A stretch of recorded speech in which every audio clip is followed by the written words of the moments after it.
Gusto estar acá. Intenso lo del Senado hoy, ¿eh? Pero descriptivo del poder, ¿no? Del poder, bueno, y también de la situación que se está viviendo, ¿no? El gobierno, a ver, para hacer una analogía, es en este momento un paciente que tiene una hemorragia, y cuando vos tenés una hemorragia, lo primero que haces es tener que poner un torniquete, ¿no? Entonces, una comisión investigadora, una hemorragia en términos comunicacionales me refiero, ¿no? Para que entendamos, es decir, todos los días la agenda pública, la agenda de los medios de comunicación ocupada por el CryptoGate y las distintas noticias que se van generando alrededor de esa cuestión, noticias polémicas, controversias y demás. Sí, Eso sí. Para un gobierno es malo en general. Porque lo pone a la defensiva. Porque lo pone a la le quita defensiva. centralidad. Para un gobierno, además, pone en cuestionamiento algunos de los valores fundamentales de este gobierno, como es, somos la novedad, somos los nuevos, venimos a terminar con la casta, venimos a hacer una Argentina distinta. Le pone en cuestionamiento también las cualidades de economista de Javier Milei, le pone en cuestionamiento también las cualidades como hombre del mundo tecnológico y de las redes sociales. Es decir, es un episodio que, independientemente de que no le afecta a la gente en su vida cotidiana, en términos de ciertas credenciales de credibilidad del gobierno, sí lo afecta severamente. Entonces, el gobierno me parece que por una razón muy particular no encuentra la manera de cortar esta hemorragia. ¿Por qué? Porque a diferencia de todos los conflictos anteriores que ha tenido el gobierno, en este conflicto le falta el enemigo. En general, cualquiera de las controversias que tuvo el gobierno durante su primer año de gestión... Tenía a quien endilgarle el problema de la sociedad. Y aparte del enemigo, ¿quién era? Generalmente un actor del viejo orden, correcto, culpable y responsable de haber llevado a la Argentina hasta acá. Que explicaba el ascenso de Milei y además al poder. ¿Y por qué se oponía? Se oponía al cambio, porque quiere mantener su privilegio, porque lo que fuere.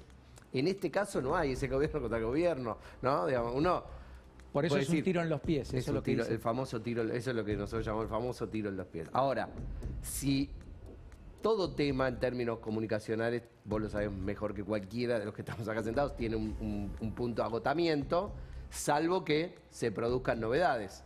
Las novedades pueden venir de dos ámbitos, judiciales, correcto, o una comisión investigadora en el Congreso, que te haga desfilar por el Congreso a todos los que tuvieron algún tipo de papel alrededor de esta cuestión. Con lo cual entonces, sería exponencial en los próximos 60 o 90 días lo que pudiera recabarse en términos de información, sí, en cuanto a un aspecto que el gobierno quiere salirse lo más rápido posible. Apagar el fuego, ¿no? Que no quede más fuego. Entonces, por eso le tira con todo a la posibilidad de la creación de la comisión investigadora y recurre a todos los recursos que tiene el gobierno, que tiene un presidente en Argentina para poder bloquear iniciativas legislativas de estas características. Y el principal poder lo ejerce además sobre aquellos que tienen cierta dependencia, los gobernadores particulares. Los gobernadores, que están cobijados en la institucionalidad con el presidente. Bueno, a ver, yo venía escuchando tu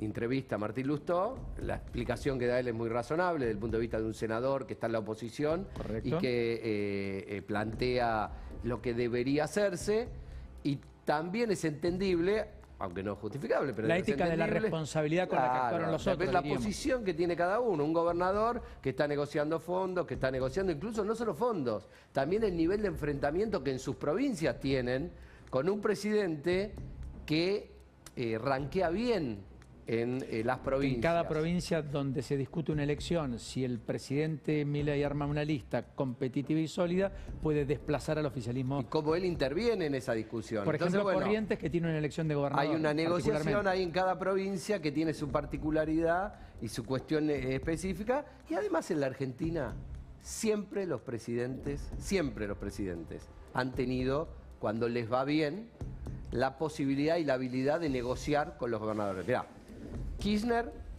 Néstor Kirchner, en el año 2007 terminó armando una coalición en la que estaban todos los gobernadores radicales, la Concertación Plural, correcto, Cristina, Cobos y vos. Después el kirchnerismo se convirtió para la oposición en mancha venenosa, entonces ya ahí era imposible cualquier tipo de acuerdo. Pero Macri, entre el 2015, su arribo al poder como presidente, y el 2017, también logró montones de acuerdos y apoyos de los gobernadores peronistas, sobre todo los gobernadores peronistas del norte que estaban necesitados de recursos. Después los gobernadores, cuando empezó el declive político, nadie, digamos, como se dice en política, te acompañan hasta la puerta, no adentro del cementerio. Entonces los gobernadores se fueron corriendo. Y con Milei pasa exactamente lo mismo. Hoy los gobernadores lo acompañan, necesitan recursos, en tanto y en cuanto no sea un costo para ellos. Bueno, hablando de eso, ¿cuándo pasa a ser un costo? Cuando la credibilidad del presidente baja o cuando la popularidad merma. Hay algunos relevamientos, hay 4 particularmente relevamientos, creo que podemos mostrar 2, sobre cuál es el impacto, cómo ha caído en la sociedad. Yo sé que es todo muy relativo, el sistema de medición está, yo diría... Discutido. Ven por la palabra dicha por Cancelare.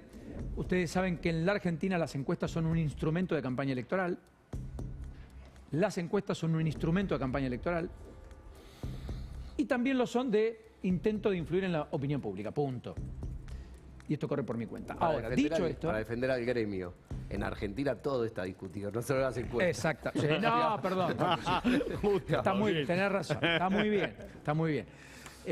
Correcto, y esto no hace que no haya profesionales, lo que digo es que nos cuesta a los que no somos especialistas en términos de encuestas saber cuál es la verdad, cuál es la mentira, cuando hay encuestas que son casi contradictorias entre sí, es decir, algunas muestran que hoy la opinión del presidente tiene 55% de adhesión y otras que tienen 42%, y algunas dicen que la negativa está en 40% y otros dicen que la negativa está en 50%, las dos cosas no pueden ser ciertas. ¿Se entiende lo que digo? Bueno, pero mostremos 2 encuestas, o 3 o 4, lo que quieran, del impacto que ha tenido el CryptoGate, así lo hemos denominado, respecto a la credibilidad o la imagen del presidente. ¿Podemos mostrarlas?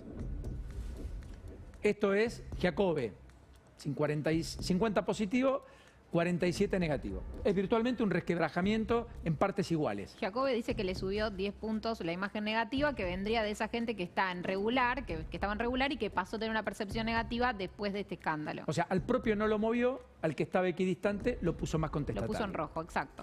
Vamos a la otra. Esto es Pulso Research. Fíjense que es muy parecida. 51 a 48,5, porque junta el muy bueno, el regular a bueno, con el muy malo, malo y regular malo. Ahora, fíjense que cuando uno mira hacia adentro, el muy malo le gana al muy bueno. Y eso era algo que no ocurría, o que no ocurrió en los últimos 8 meses. Es descriptivo de tal vez una cierta efervescencia que influye a favor de la negatividad de Milei, que podría eventualmente superarse cuando se dé un dato de inflación que empiece con 1, cuando el fondo acuerde, cuando la macro se encuentre cierta estabilidad y si la economía pega la vuelta en todos los sectores o en la mayoría, como algunos están empezando a demostrar, si la cuestión económica mejore y la realidad social por consecuencia parecería ser un poco más benévola para con el propio presidente. En el mundo libertario estaban bastante conformes en el sentido de que todavía Milei sigue siendo el líder político más influyente, o sea, con una imagen positiva muy diferenciada, porque, por ejemplo, la de Giacobbe lo daba como segundo a Kicillof, comparando con algún opositor, pero a muchísimos, más de 10 puntos de diferencia con Milei. Y por el otro lado también creo que estaban bastante conformes con el hecho de que no le había movido la imagen positiva, ¿no? Que había obrado sobre los que tienen alguna percepción, con algunas dudas con respecto al gobierno, pero no con respecto a ese núcleo que todavía lo apoya. ¿Coincidís, Facundo, con eso? Yo te voy a decir lo que nos da nuestra encuesta. Ah, la tenés, la ponemos, pero no, contala. Bueno, sí, creo que la tienen, la pasaron ayer anoche acá, así que la tienen, pero nosotros no medimos imagen.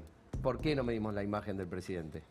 Porque medir la imagen del presidente en el momento de mayor turbulencia nos da un indicador que está, de alguna manera, para nosotros distorsionado en relación a un ciclo que viene de cierta estabilidad. Entonces, la imagen yo la mido mes a mes. Está bien, perfecto. Entonces, digamos, no quiero medir en el momento que alguien está batiendo la cacerola. Quiero medir cuando después... ¿Viste? A mí me gusta saber. Cuando baja el aceite. ¿Viste cuando me dice el aceite? Para el auto.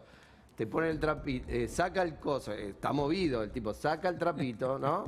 Limpia el aceite, vuelve a poner y mide. Eso sería esperar un poquito. Está muy bien. ¿Por qué? Porque en general los cambios en la imagen de los presidentes, o de los grandes líderes políticos, Milei, Cristina, Menem, cualquiera, no importa, correcto, no cambian de un día para el otro. Más allá incluso de que haya escándalos que en términos de la escena mediático-comunicacional sean muy significativos y muy relevantes, La verdad es que eso no sucede. Yo siempre cuento la misma anécdota. Claro, es como un proceso que se va acumulando. Yo siempre cuento la misma anécdota. Nosotros tenemos la oficina de la consultora sobre la 9 de julio y veía cómo se llevaban a toda la gente por la causa Cuadernos para Ezeiza, y veía al mismo tiempo cómo me llegaban las encuestas de Cristina subía, 2018. Entonces, no necesariamente un escándalo que parece afectar a alguien porque le llama la atención a un sector de la sociedad y fervoriza a un sector de la sociedad, eso implica que el resto de la gente tiene esa mirada, porque no todos tenemos la misma intensidad con los mismos temas y le damos la misma importancia y la misma relevancia. Ahora, dicho esto, ¿qué vemos nosotros con este tema en otros puntos que sí hemos medido, como por ejemplo si le creen, no le creen al presidente y demás? Vemos, en principio, el conflicto se ve con la lente partidaria. ¿Qué significa esto? De acuerdo a lo que vos votaste en la última elección presidencial, vos ves este escándalo. Si vos votaste al peronismo, a Unión por la Patria, o votaste a Massa, probablemente vos digas, este gobierno no tiene razón de ser, es un escándalo, Milei era lo que todos pensábamos que era, Milei se tiene que ir. O sea, sesgo de confirmación, ratifico lo que pienso. Si vos votaste en el balotaje a Milei, te sucede algo parecido, pero a la inversa. Es decir, tendés a creer la explicación de Milei y a soslayar los aspectos más polémicos y conflictivos de la explicación. Pero, esto le pasa a los más intensos. ¿Y qué pasa en el los medio? Que vos llamás, viste lo que vos decías, los muy positivos, los muy negativos. Correcto. ¿Qué pasa en el los medio equidistantes? hay una franjita de 15%, que 20%, define elecciones, que define que en este momento situaciones. se muestra un poquito más escéptica y prefiere no opinar. Y te dice no sé o no quiero tomar posición. Que por ahí si yo le preguntaba sobre la imagen me decía, pero cuando yo le pregunto qué opina sobre el escándalo, qué opina sobre esto, qué opina sobre lo otro, si considera que la explicación es ahí dice prefiero no opinar. Salvo con una cuestión que es un activo para el presidente, que es cuando vos le preguntas a sus propios votantes si consideran que Milei es honesto. Y el 51%, 50% te dice que sí. Perdóname, pero igualmente, Lo último, Ale. Igualmente que un 15% digan prefiero no opinar, para mí es muy positivo para el presidente ante un hecho flagrante como este. Bueno, sí, no, digamos, sí, no. Podría ser que prefieren no tomar posición porque no quieren opinar en contra del presidente, aunque quizás no le gusta mucho, porque ese es el acumulativo del que hablábamos, ¿no? Vos muchas veces te gusta un gobierno, te gusta un presidente. Y hay cositas que no te van gustando. Pero te llaman y te preguntan, ¿lo vas a votar? Sí. ¿Te gusta la imagen? Sí. Pero no me gusta esto, no me gusta esto, no me gusta esto. En un momento se produce una ruptura, ¿viste? Como cuando se rompe una represa. Y ahí aparece todo. Le pasó al kirchnerismo en el 2013. Déjame una pausa ahí porque está Héctor Torres, no quiero demorarlo, que es ex director del Fondo Monetario Internacional.